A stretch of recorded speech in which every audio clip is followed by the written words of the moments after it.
Hi guys, I'm going to be reading The Sorcerer's Apprentice, The Ruins of the Gorlan, Chapter 10.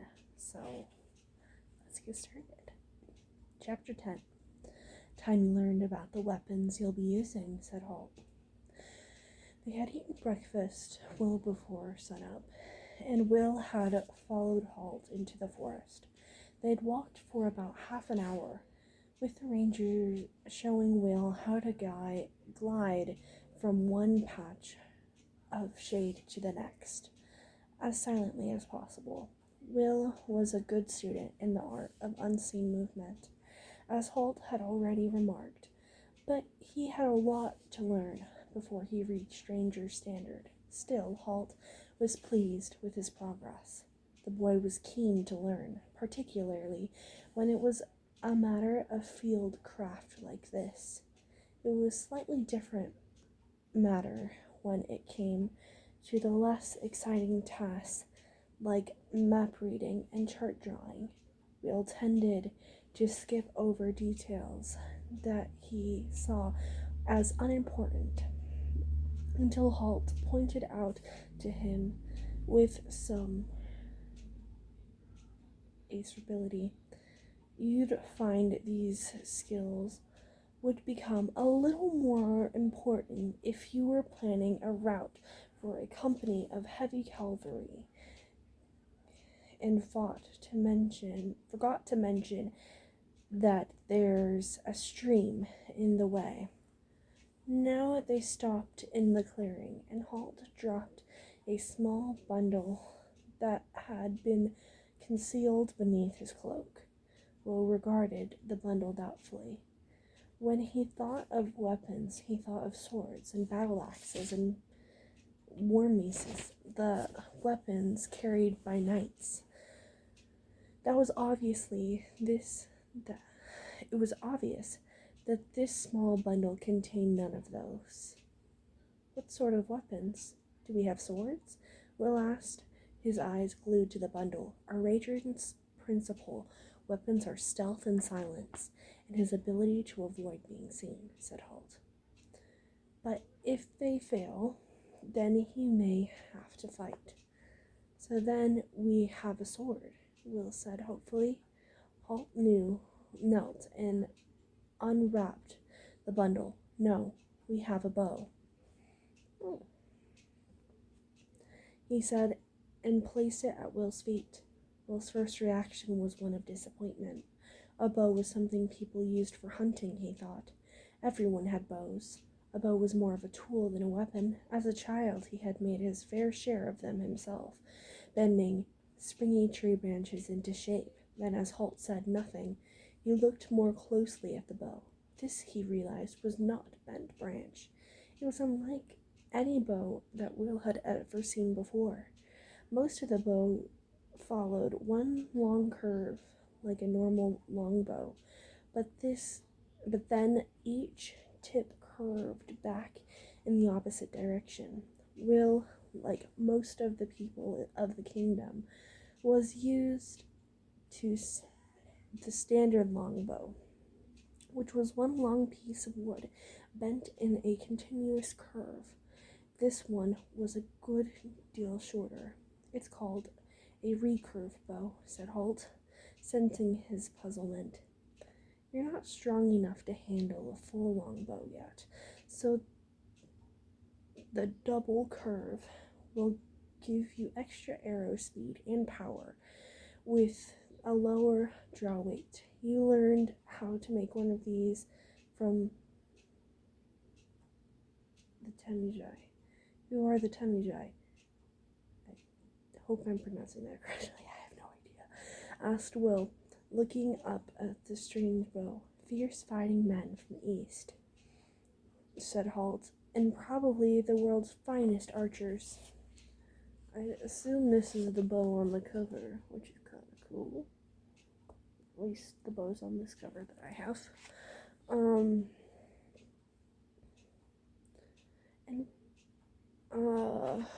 You fought against them, and with them for a time, said Holt. "Stop asking so many questions." Will glanced down at the bow in his hand again. Now that he was becoming used to its unusual shape, he could see what it was. It was a beautifully made weapon.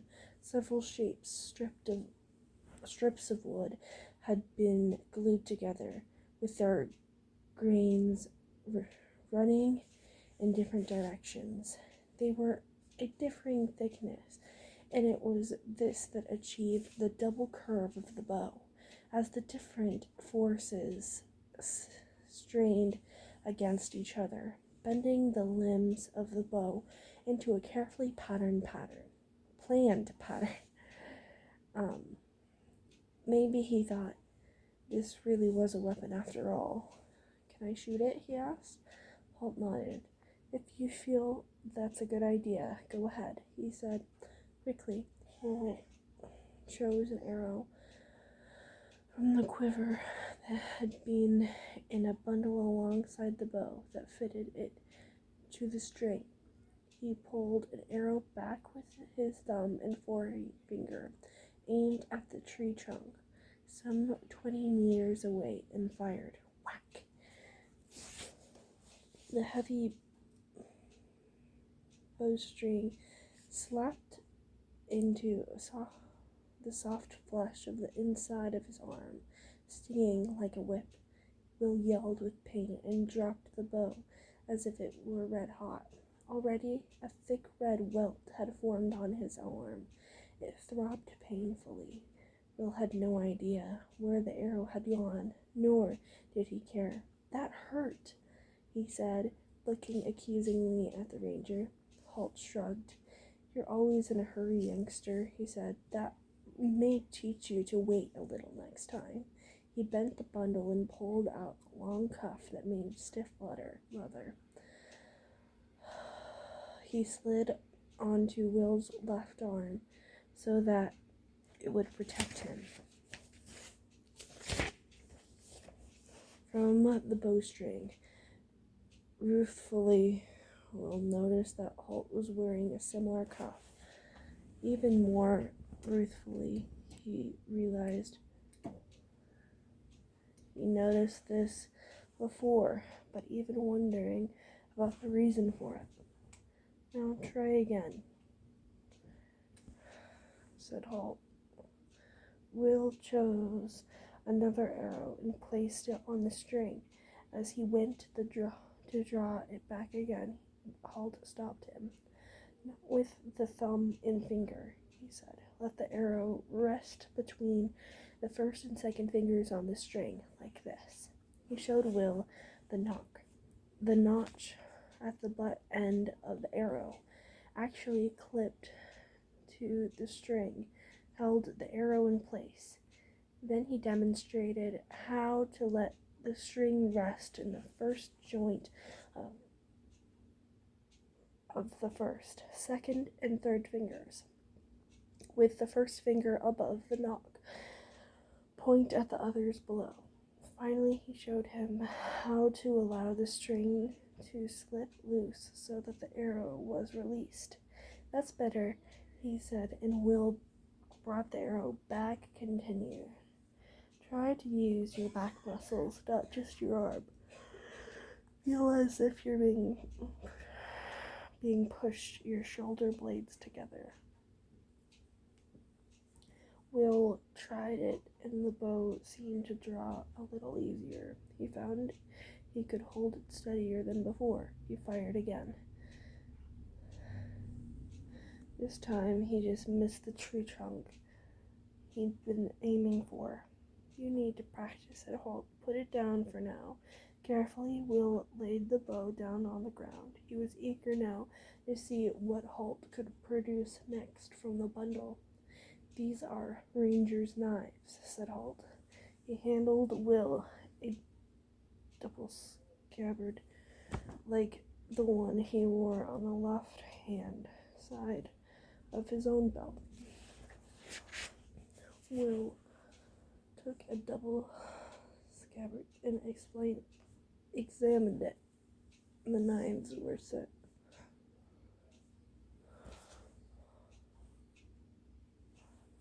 The knives were set one above the other. The top knife was the shorter of the two.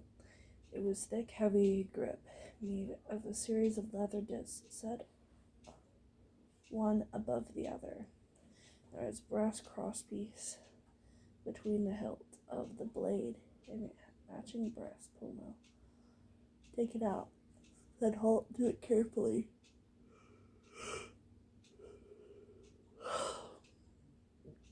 Holt slid a short knife from the scabbard. It was an unusual shape, narrow at the hilt and tapered out sharply, becoming thicker and wider for 3/4 length. To forward, a broad blade with the weight concentrated toward the tip, with a steep reverse taper, created a razor-sharp point. He looked curiously at Holt. It's for throwing, said the ranger. The extra width of the tip balances the weight of the hilt, and the combined weight of the two helps drive the knife home when you throw it. Watch. His head moved smoothly. Hit swiftly to the board-bladed knife at his own waist. He flicked it free from the scabbard. In one smooth action, sent it spinning toward a nearby tree. The knife thudded home into the wood with an oddly satisfying thunk. Will tried to halt. Impressed with the ranger's skill and speed. How did you learn to do that? He asked. Holt looked at him. Practice. He gestured at Will to inspect the second knife. This one was longer. The handle was the same leather disc construction. There was short, sturdy crosspiece. The blade was heavy and straight, razor sharp on one side, thick and heavy on another. This is in case your enemy gets to close quarters, said Holt. Although you're any sort of archer, he never will. He balanced for throwing, but you can also block a sword stroke with that blade. It's made by the finest steel smith in the kingdom. Look after it and keep it sharp.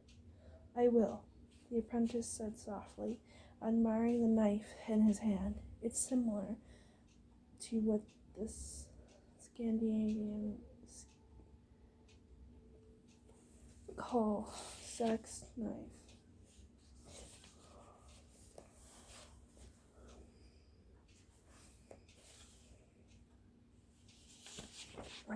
Holt told him.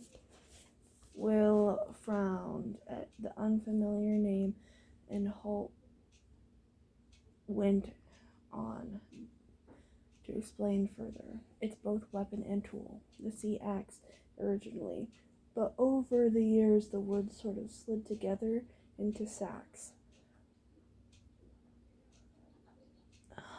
Mind you, he added, the quality of steel in ours is long way superior to the Scandinavian one. Will studied the knife more closely, seeing the front blue tint in the blue, feeling the perfect balance. With the leather of brass hilt, the knife might be plain and functional in appearance, but it was a fine weapon, and Will realized far superior to the comparatively clumsy sword worn by castle-remnant warriors. Holt showed him how to strap the double scabbard to the belt, and that his hand fell naturally to the knife hilts. Now, he said, all you have to do is learn to use them, and you know what that means, don't you? Will nodded, his head grinning. A lot of practice. Okay, that's it. Bye.